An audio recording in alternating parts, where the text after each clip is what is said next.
오늘 이 시간 하나님께서 우리에게 주시는 말씀은 베드로전서 2장 9절의 말씀입니다. 오늘은 베드로전서 2장 9절을 통해서 하나님께서 친히 우리에게 말씀하십니다. 이 말씀 같이 읽도록 하겠습니다. 시작. 그러나 너희는 택하신 족속이요 왕같은 제사장들이요 거룩한 나라요 그의 소유가 된 백성이니 이는 너희를 어두운 데서 불러내어 그의 기이한 빛에 들어가게 하신 이의 아름다운 덕을 선포하게 하려 하십니다. 아멘. 오늘도 이 시간 사랑과 은혜가 넘치는 예비전교회 예배 오신 여러분을 주님의 이름으로 환영합니다. 오늘도 하나님께서 바로 나에게 주신 말씀을 듣기 전에 우리가 힘차게 선포하고 하나님이 주시는 말씀을 듣도록 하겠습니다. 내게 능력 주시는 나의 주님 안에서 내가 모든 것을 할 수 있느니라. 다 같이 선포하겠습니다. 내게 능력 주시는 나의 주님 안에서 내가 모든 것을 할 수 있느니라. 아멘. 우리가 이 땅 살아갈 때 우리 힘이 아니라 전능하신 하나님 능력으로 역사하실 때 하나님의 하신 놀라운 기적들을 체험하게 될 걸 믿습니다. 우리 성도님들이 간절히 기도해 주셔서 강력하게 기도해 주셔서 우리 공지인 사모님 딱 예정이 1월 9일에 전화기를 출산했습니다. 야, 우리 성도님들의 기도가 얼마나 강력한지 그냥 딱 예정일에 우리 아이가 나왔습니다. 예, 2020년 이제 두 번째 주인데 벌써 우리 예수비전교회 새로운 성도가 한 명 또 생겼습니다. 우리 예수비전교회 성도님들의 평균 연령이 확 낮아졌어요. 유빈이가 이제 누나가 됐어요. 애기가 오늘도 전사님 사진을 보여줬는데 금방금방 잘하는 것 같아요. 뽀얗고 예쁘고. 아무튼 우리가 항상 예배 시간에 선포하지만 예수님을 믿는 것과 예수님을 믿지 않는 것이 뭐가 다른가. 세상에서 볼 때는 별 차이가 없어 보여요. 그런데 아주 엄청난 차이가 있는데 예수님을 믿지 않으면 제가 예수님을 안 믿던 시절이 있었잖아요. 내 힘으로 죽어야 돼요. 근데 내 힘으로 죽어라 한다고 해서 그것이 된다는 보장이 없다는 거예요.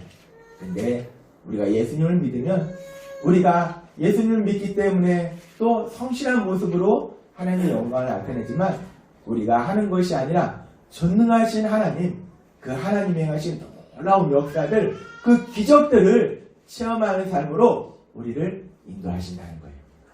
우리가 신앙의 삶 속에서 그렇게 하나님께서 나를 사랑하셔서 내 옆에서 행하시는 그 놀라운 역사, 그 역사를 수없이 체험하시는 여러분이 되시기를 바랍니다. 하나님께서 우리 모두를 사랑하셔서 예수님을 십자가에 죽으시도록 허용하시고 그래서 우리를 죄에서 구원하셔서 하나님의 자녀로 삼아주셨어요. 하나님의 자녀로 삼아주시고 우리한테 놀라운 복을 주셨는데 어떤 복을 주셨느냐? 피조물에 불과했던 우리들, 죄인이었던 우리들이 이제 예수님을 믿으면 하나님의 자녀가 될 뿐만이 아니라 하나님이 우리를 어디까지 데려가시냐면 하나님이신 예수님을 닮아가는 그 엄청난 복을 누리도록 우리를 인도하신다는 겁니다. 하나님께서 이 놀라운 복을 우리에게 주셨어요.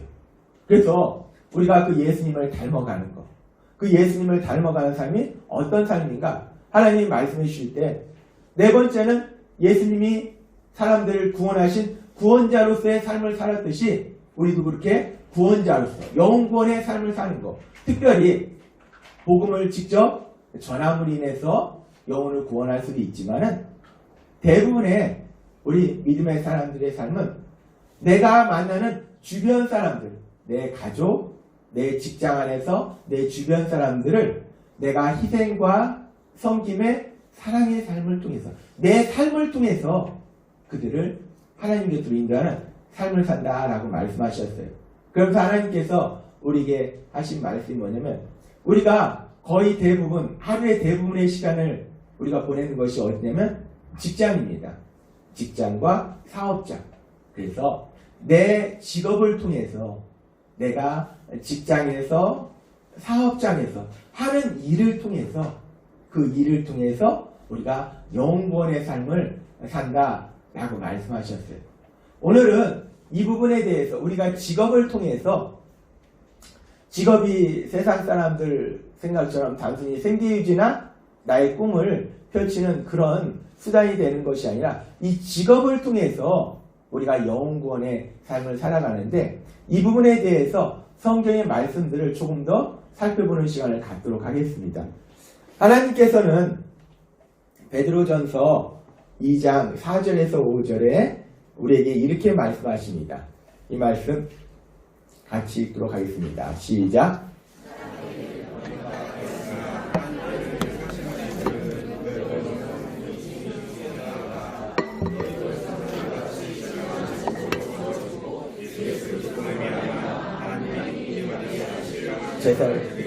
거룩한 제사장이 될지니라. 아멘.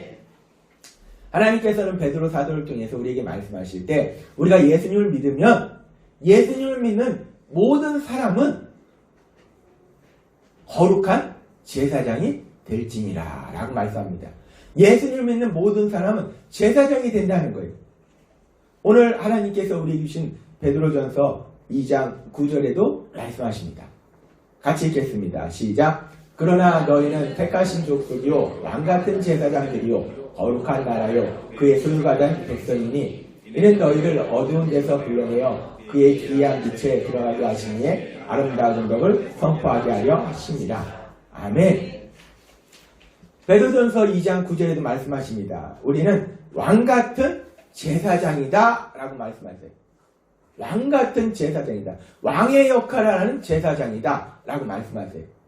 하나님께서는 예수님을 믿는 모든 사람들이 제사장이다 라고 말씀하세요. 우리가 구약의 그런 상황들을 비추어서 우리가 가끔 가다가 오해하고 있는 것이 저처럼 말씀을 전하는 목회자만이 제사장이다 라고 생각할 수 있는데 하나님께서는 성경의 말씀을 통해서 베드로 사도를 통해서 말씀하실 때 너희는 거룩한 제사장이 될지니라. 너희는 택하신 족속이요 왕같은 제사장들이요 예수님을 믿는 모든 사람들이 다 제사장이다 라고 말씀한다는 거예요. 이것을 우리가 만인 제사장이라고 얘기합니다. 이 만인 제사장이라는 이 개념은 강조되기 시작한 것이 종교개혁 시대부터 원래 하나님이 이렇게 말씀하셨는데 이것이 왜곡되었다가 종교개혁 시대부터 다시 한번 이 부분이 강조되기 시작합니다. 종교개혁을 통해서 세 가지 큰 변화가 일어나는데 한 가지는 뭐냐면 그 전까지는 카톨릭에서 이 교회의 전통, 특별히 교황이 얘기했던 그런 말들, 그런 전통이 신앙의 가장 높은 기준으로 자리 잡고 있었는데 종교개혁을 통해서 그것이 아니고 성경의 말씀, 이 성경의 말씀이 신앙의 가장 높은 권위에 있는 것이 맞다라고 주장한 것이 종교개혁입니다. 그리고 두 번째는 카톨릭에서는 교회에서 행해지는 7가지 성사, 여러 가지 일들이 있습니다. 행해지는 것들인데 그걸 통해서 교회에서 행해지는 그것을 통해서 구원을 받는다라고 주장을 했었는데 종교개혁을 통해서 성경에 기록된 대로 우리가 오로지 믿음을 통해서 구원을 받는다라고 이 부분이 강조되고 옳은 길로 변화되었고 세 번째가 뭐냐면 모든 사람이 제사장, 즉 만인 제사장이다 라는 부분이 종교개혁을 통해서 다시 한번 원래의 진리의 모습으로 돌아오는 그런 일이 생겼습니다. 그렇다면 우리가 목회자만이 제사장이 아니고 모든 사람이 예수님을 믿는 모든 사람이 제사장이다 라고 말씀할 때에 이 모든 사람이 제사장이다 라는 말씀이 의미하는 것은 무엇을 의미할까? 예수님을 믿는 모두가 제사장이다. 그럼 제사장이란 이 말씀이 의미하는 것이 뭘까?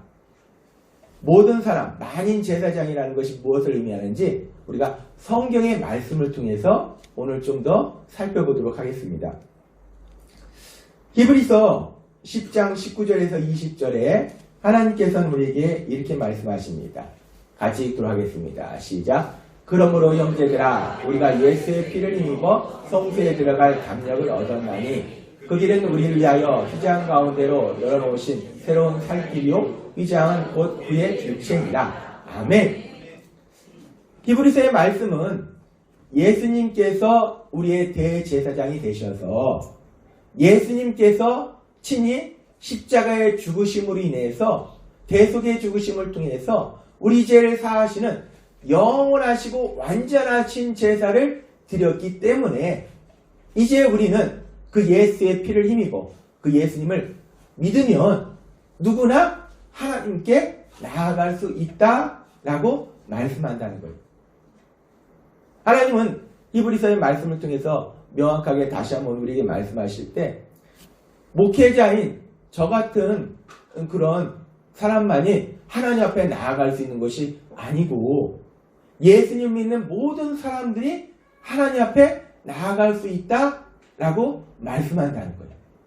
근데 이 제사장, 이 모든 사람이 제사장이다라고 말씀하는데 이 제사장의 특권이 뭐냐면 제사장의 특권 중에 가장 중요한 특권이 뭐냐면 제사장은 하나님께 나아갈 수 있다는 거예요. 물론 구약시대의 제사장은 속죄 희생의 피를 가지고 하나님께 나아갔습니다. 그런데 이제 예수님의 십자가를 통해서 우리가 온전한 구원이 이루어진 지금은 우리가 예수님의 피를 힘입어 예수님의 십자가의 죽으심을 믿음으로 그 하나님 아버지 앞에 나아갈 수 있다는 거예요. 제사장의 특권이 하나님 아버지 앞에 나아갈 수 있는 것인데 이제 예수님을 믿는 사람은 누구나 하나님 아버지 앞에 나아갈 수 있다는 거예요. 그 제사장의 특권을 누릴 수 있다는 겁니다.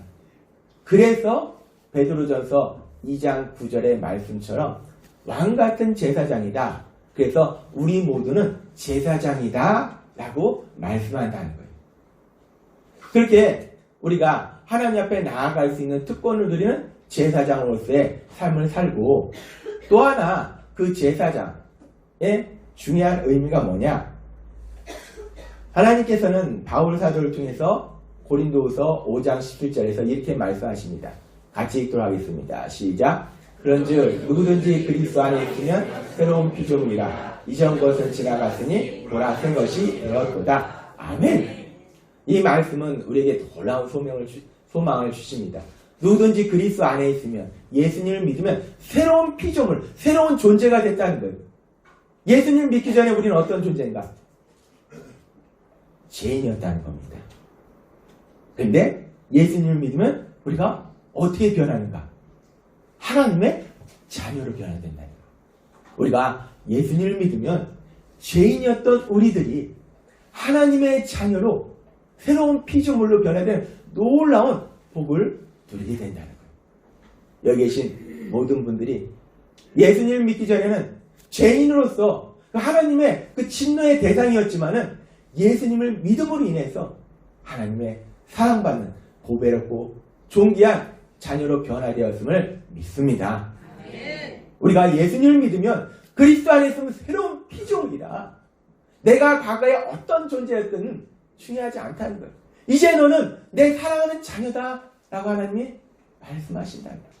우리가 이런 놀라운 복을 누리고 하나님은 이렇게 새롭게 변화된 하나님의 자녀로 살아가는 우리들에게 그러면 새로운 피조물인 우리들은 어떤 삶을 살아가는가 말씀하실 때 이어서 나오는 고린도후서 5장 18절과 19절에서 이렇게 말씀합니다. 같이 읽도록 하겠습니다. 시작. 모든 것이 하나님께로서 났으며 그가 그리스도로 말미암아 우리를 자기와 화목하게 하시고 또 우리에게 화목하게 하는 직분을 주셨으니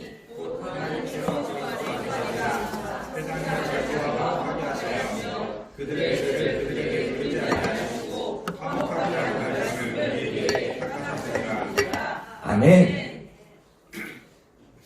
고린도후서 5장 18절과 19절의 말씀은 죄인이기 때문에 하나님과 원수처럼 지냈던 우리들이 예수님의 그 십자가 죽으심을 통해서 이제 예수님을 믿음으로 하나님과 화목한 관계가 됐다는 거예요. 하나님과 사랑의 관계. 특별히 하나님이 아버지가 되시고 우리가 자녀가 되는. 그래서 언제나 우리가 어디에 있든 무엇을 하든 하나님을 아버지 하고 부를 수 있는 그런 화목한 관계로 우리를 만들어 주셨다는 거예요. 하나님께서 우리를 그렇게 그리스도를 통해서 하나님과 화목한 관계를 만들어 주시고 그렇게 하나님과 화목한 관계 속에서 사랑의 관계 속에 살아가는 우리들에게 특별한 사명을 주셨는데 어떤 사명을 주셨냐면은 지금 말씀처럼 우리를 자기와 화목하게 하시고 또 우리에게 화목하게 하는 직분을 주셨으니 라고 말씀한다는 거예요. 화목하게 하는 직분. 이 화목하게 하는 직분이라는 것은 죄로 인해서 하나님과 원수처럼 지내는 그 세상 사람들을 하나님과 화목한 관계가 되도록 돕는 그 직분, 그 역할을 우리에게 주셨다라고 말씀한다는 거예요.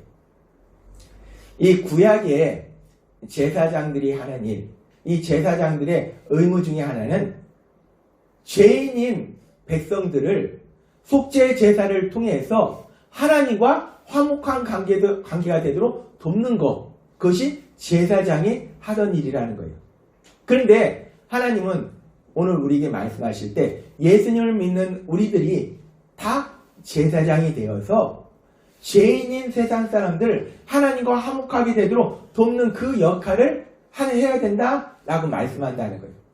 그래서 베드로전서 2장 9절에서 우리가 왕같은 제사장이다 라고 말씀한다는 것은 결국 우리가 그렇게 제사장으로서 죄인인 세상 사람들을 하나님과 화목한 관계가 되도록 돕는 그 일을 하기 때문에 우리가 제사장이라는 거예요.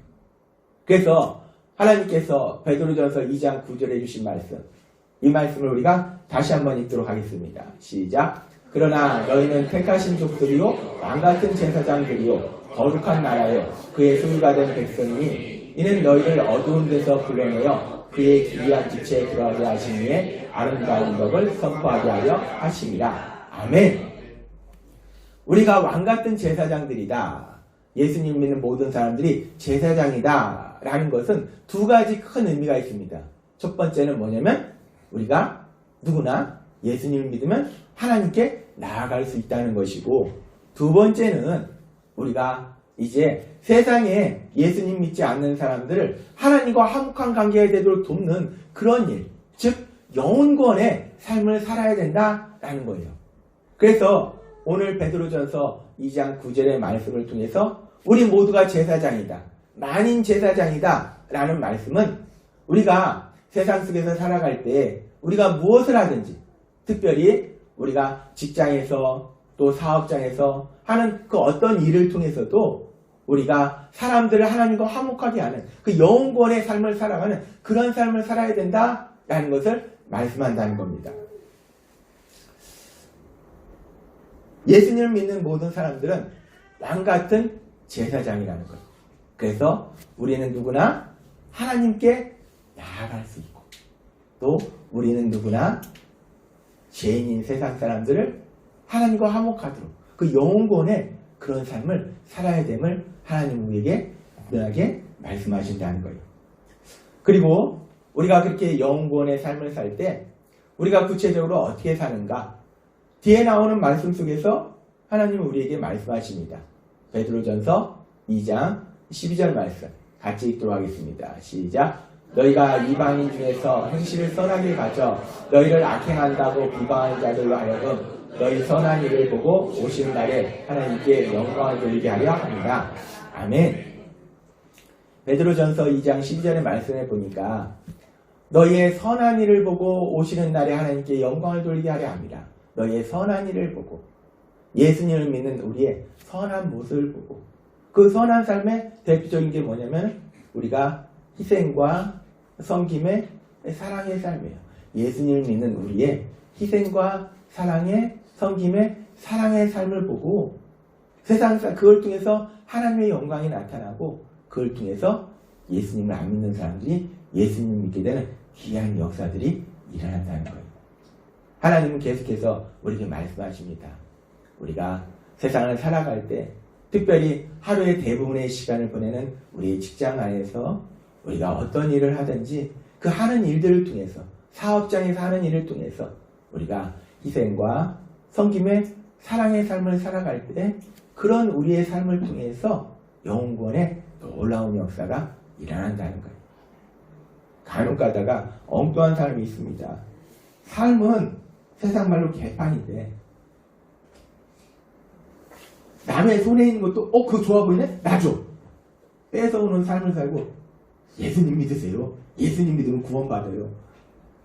그럼 그 모습을 보고 누가 예수님을 믿겠습니까? 예수님 믿으려고 마음 가졌다가도 아이고 내가 쟤네들하고 상종하면 안 되겠네. 하나님 우리에게 말씀하시는 우리의 삶을 통해서 우리의 삶이 아름다운 삶을 살아갈 때 그런 아름다운 삶을 통해서 사람들에게 예수님 믿으면 나도 행복하고 주변 사람도 행복합니다 라고 얘기하면 사람들이 글쎄 예수님 믿는 게 참 좋아 보이네 라고 그들이 온다는 거예요. 그런데 그것이 우리의 삶의 많은 시간을 우리가 보내고 있는 직장 안에서, 우리의 직장 안에서, 사업장 안에서 우리가 어떤 삶을 살아야 될지를 계속 말씀한다는 거예요. 우리가 세상 속에서 여러 가지 일들을 할 때 그 일들이 내 유익만을 구할 수도 있고 다른 사람의 유익을 구할 수도 있어요.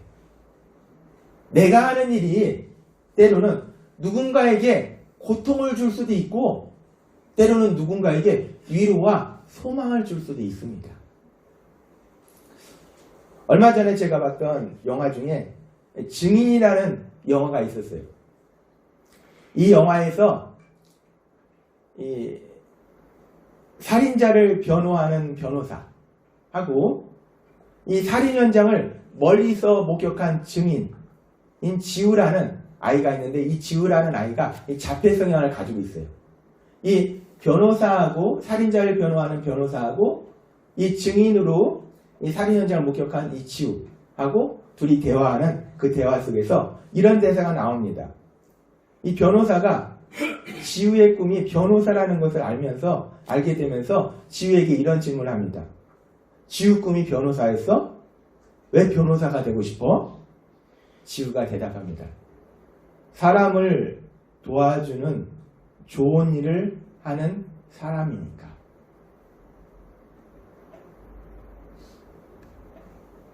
사람을 도와주는 좋은 일을 하는 사람이니까. 그리고 지우가 변호사에게 묻습니다. 당신은 좋은 사람입니까? 변호사에게 물어요. 지우 생각에는 변호사는 사람을 도와주는 좋은 사람이라고 지우는 생각해요. 그래서 그 변호사에게 묻는 거예요. 당신은 좋은 사람입니까?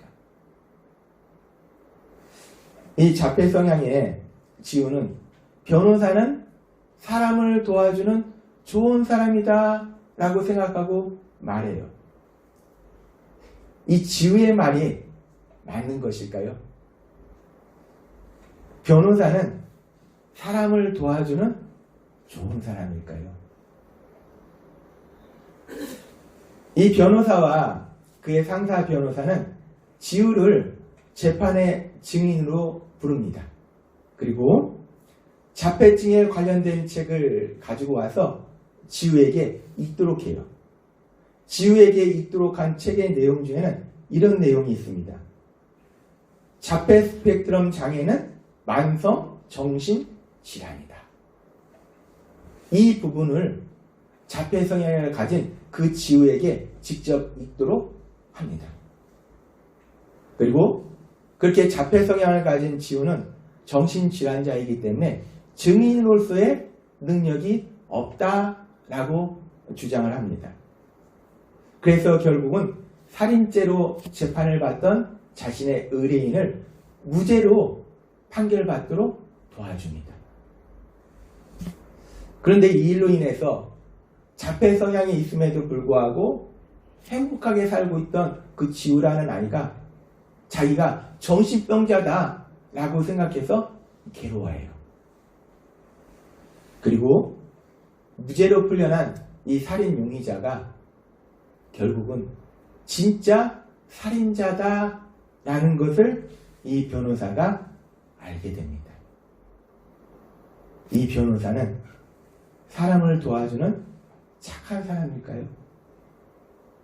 살인을 범한 살인자를 무죄로 풀려나도록 도와주긴 도와줬어요.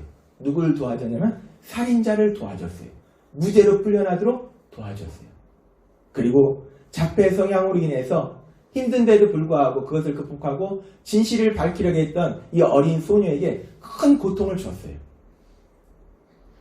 이 소녀를 많은 사람들 앞에서 정신병자로 만들어버렸어요. 이 변호사가 정말 좋은 사람일까? 이 변호사에게는 사람을 도와주는 것은 중요하지 않았어요. 이 변호사에게는 오로지 자신의 성공이 중요했습니다. 자신의 유익을 구하는 것이 중요했어요. 자신의 유익을 구하는 그 과정 속에서 악한 살인자를 무죄로 풀려나도록 도와주고 증인으로 나왔던 이 어린 소녀에게 큰 고통을 줬다는 거예요. 자신의 유익만을 구하는 삶은 일시적으로는 자신에게 좋은 듯 보일 수도 있지만 누군가에게 큰 고통을 줄 수도 있다는 거예요. 이 변호사의 모습이 어쩌면 지금 이 시대를 살아가고 있는 세상 사람들의 모습일 수도 있다는 겁니다. 에베소 2장 3절은 이렇게 말씀합니다. 같이 읽도록 하겠습니다. 시작. 전에는 우리도 다 그 가운데서 우리의 육체의 욕심을 따라 지내며 육체와 마음이 원하는 것을 하여 다른 이들과 같이 본질상 증오의 자녀였더니. 아멘. 예수님이 안 믿는 세상 사람들의 삶에 대해서 말할 때 육체의 욕심을 따라 지내며 육체와 마음이 원하는 것을 하여 내가 하고 싶은 것, 내가 갖고 싶은 것, 내 욕심을 채우는 그런 삶을 살아간다라고 말씀한다는 거예요. 또한 창세기 8장에는 세상의 모든 사람들의 그 마음속의 생각이 어떤지를 하나님이 말씀하실 때 이렇게 말씀한다는 거예요. 같이 읽도록 하겠습니다. 시작. 여호와께서 그 향기를 맡으시고 그 중심에 이르시되 내가 다시는 사람으로 말미암아 땅을 저주하지 아니하리니 이는 사람의 마음이 계획하는 바가 어려서부터 악합니다. 내가 전에 행한 것 같이 모든 생물을 다시 멸하지 아니하리니. 아멘. 사람의 마음에 계획하는 바가 어려서부터 악합니다. 어렸을 때부터 우리는 악한, 우리가 제자 훈련 시간에도 하나님이 말씀하시면 원죄, 죄를 지으는 그 성향이 있다는 거예요. 오로지 내 유익만을 구하려는 그런 마음들이 우리 안에 있다는 겁니다. 우리는 지금도 이와 비슷한 일들 수없이 세상에서 봅니다.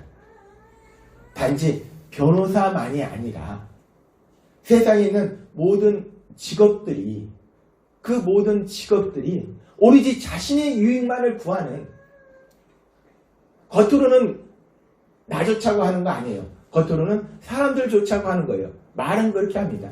그런데 우리가 보면은 다른 사람이 좋은 건지 자기가 좋은 건지 너무나 명확해진다는 거예요. 그 모든 직업들이 오로지 자신의 유익만을 구하는 그 도구로 변해버린, 타락해버린 그런 현실을 우리는 보고 그런 현실 속에서 우리가 세상을 살아가고 있다는 거예요. 하는 일을 통해서 자신의 유익만을 구하고 그 일로 인해서 다른 사람들에게 고통이 있는 것은 무관심한 그런 삶을 사는 많은 사람들과 함께 우리가 세상을 살아간다는 겁니다. 이런 악한 세상 속에서 우리가 예수님을 믿는데 예수님을 믿는 우리는 세상 사람과 다른 삶을 살아야 된다라고 하나님은 분명하게 말씀한다는 거예요. 베드로전서 1장 15절과 16절은 이렇게 말씀합니다. 같이 읽도록 하겠습니다. 시작. 오직 너희를 부르신 거룩한 이처럼 너희도 모든 행실에 거룩한 자가 되라. 기록되었을 때 내가 거룩하니 너희도 거룩할지어다 하셨느니라. 아멘. 하나님이 말씀하세요. 내가 거룩하니 너희도 거룩하라 라고 말씀하세요. 이 거룩의 개념 중에는 구별된다, 분리된다 라는 의미가 있어요. 떨어져 있는다, 다르다 라는 의미예요. 내가 거룩하니 하나님의 세상 사람들과는 다르잖아요. 생각하시는 것도 다르잖아요. 하나님은 선하시잖아요. 세상은 악하고 다르시잖아요. 하나님이 거룩하시고 하나님이 세상과 다르듯이 예수님을 믿는 우리도 거룩해야 된다는 거예요. 하나님 우리가 거룩한 삶을 살아야 된다고 말씀하는데, 거룩하다는 것은 세상 사람들과는 떨어져서 다른 삶을 살라는 거예요. 세상 사람들은 오로지 직업을 통해서 내 유익만을 구하는 것이 세상 사람들의 모습이라는 거예요. 그런데 예수님을 믿는 우리는 거룩하라는 거예요. 다르게 살라는 거예요. 그것은 뭐냐면 우리가 하나님을 통해서 내 유익만을 구하는 것이 아니라 하나님께서 계속해서 말씀하시는 것처럼 우리가 하나님을 통해서 많은 사람의 유익을 구해서 그들로 구원에 이르게 하는 그런 삶을 살아라 라고 말씀한다는 거예요. 우리가 사업장에서 직장에서 일을 할 때 똑같이 일을 해도 지난주에도 말씀하신 것처럼 목표가 다르다는 거예요. 나 돈 많이 벌어서 여행 가고 맛있는 거 사 먹고 비싼 차, 비싼 옷, 비싼 집. 그게 세상 사람들의 목표예요. 제가 예수님 믿기 전에 그게 제 목표였어요. 그런데 예수님 믿으면 우리의 목표가 달라진다는 거예요. 일의 목표가 달라진다는 거예요. 그냥 돈 많이 벌어서 맛있는 거 먹고 비싼 차, 비싼 옷 이게 아니고 하나님이 어차피 그 모든 것은 다 해주십니다. 놀랍도록 역사하세요. 그게 목표가 아니고 어떻게 하면 사람들을 도와주느냐, 행복하게 만들어주느냐, 영혼을 구원하느냐, 이것이 우리의 목표가 된다라고 말씀한다는 거예요. 이 구원이라는 것이 전에도 말씀드렸다시피 가장 중요한 것은 죄에서 구원하는 건데, 우리가 죄에서 구원받을 때 죄는 우리의 현실의 삶의 모든 저주와 고통의 근본적인 원인이라는 거예요. 죄에서 우리가 구원받으면 우리의 삶의 저주와 고통에서 벗어나게 된다는 거예요. 우리가 세상 사람들을 죄에서 구원받도록 도와줄 때 그들의 현실의 삶 속에 저주와 고통의 삶에서 벗어나도록 우리는 도와주는 거라는 거예요. 하나님은 우리가 이런 삶을 살라라고 말씀하세요. 다시 이 증인이라는 영어로 돌아가서 이 변호사가 결국 자신이 잘못했다는 것을 깨닫습니다.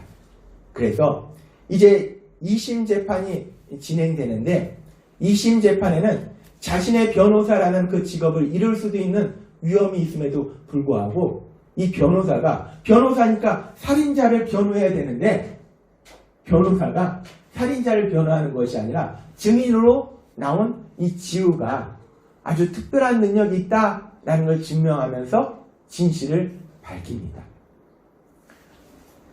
이 변호사가 이 자폐 증상을 앓고 있는 지우가 이 자폐 성향은 다른 사람보다 무조건 열등한 것이 아니라 다른 것이고 다르다는 거예요. 자폐 성향을 가지고 있는 것은 보통 사람과 다르다는 거예요. 그런데 그 다른 것이 어떤 부분에 있어서는 아주 세상 사람들이 갖고 있지 않은 아주 특별한 월등한 능력을 가지고 있다는 것을 증명합니다.